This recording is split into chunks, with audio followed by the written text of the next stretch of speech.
Nagpatuloy ang oral argument sa Korte Suprema tungkol sa pagsasoli ng PhilHealth ng 60 billion pesos na pondo nito sa National Treasury. Ang tanong ng Korte Suprema sa PhilHealth, bakit nagbalik ng pondo kung may malaking halaga ng mga benepisyo ang hindi pa nababayaran? Ang paliwanag ng ahensya alamin sa balitang hatid ni Mark Salazar.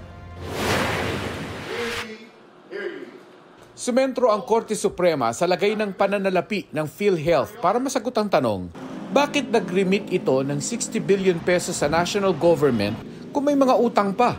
Si Associate Justice Amy Lazaro Javier ang humimay sa isyong ito. Has PhilHealth paid all the recorded and recognized claims?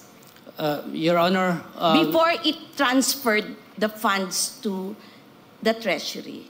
Your Honor, in a certain cut-off date, Your Honor, definitely hindi ho natin mababayaran lahat ng Not paid. all were paid, Yes, and po. yet you transferred the funds already. Sa 2021 financial statement ng PhilHealth na inaudit ng COA, 1.16 trillion pesos pa ang bayarin ng PhilHealth sa mga benepisyo, habang 347 billion lang ang asset nito. Ibig sabihin, mahigit 816 billion pesos ang deficit ng PhilHealth.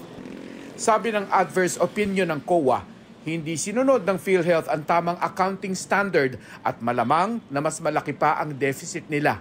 Financial statements do not present fairly the financial position of PhilHealth. In short, the negative equity of PhilHealth may be way more than 816 billion pesos. Even if you double up your assets, they're not enough to pay off your liabilities. Unti-unti namang bumaba ang deficit hanggang sa 26 billion pesos na lang noong 2022. Pero deficit pa rin. From these assets, the law requires PhilHealth to set aside a portion called reserve funds, precisely to cover payments for the claims of beneficiaries. And that portion has to be used exclusively for the claims, to pay the claims of the beneficiaries. And if there is an excess, then additional programs should be set up. And if there is still an excess in the excess, then investment may be made. Pero sabi ng PhilHealth, hindi naman sabay-sabay babayaran ng mga utang. Kayaan niya itong punan ng mga makukolektang direct contribution ng mga miyembro. Requirement of the law, Your Honor, particularly in Section 11, reserve fund for a maximum of 2 years, Your Honor. Is the reserve funds just in paper? Are you not supposed to reserve real money? You cannot predict when people get sick.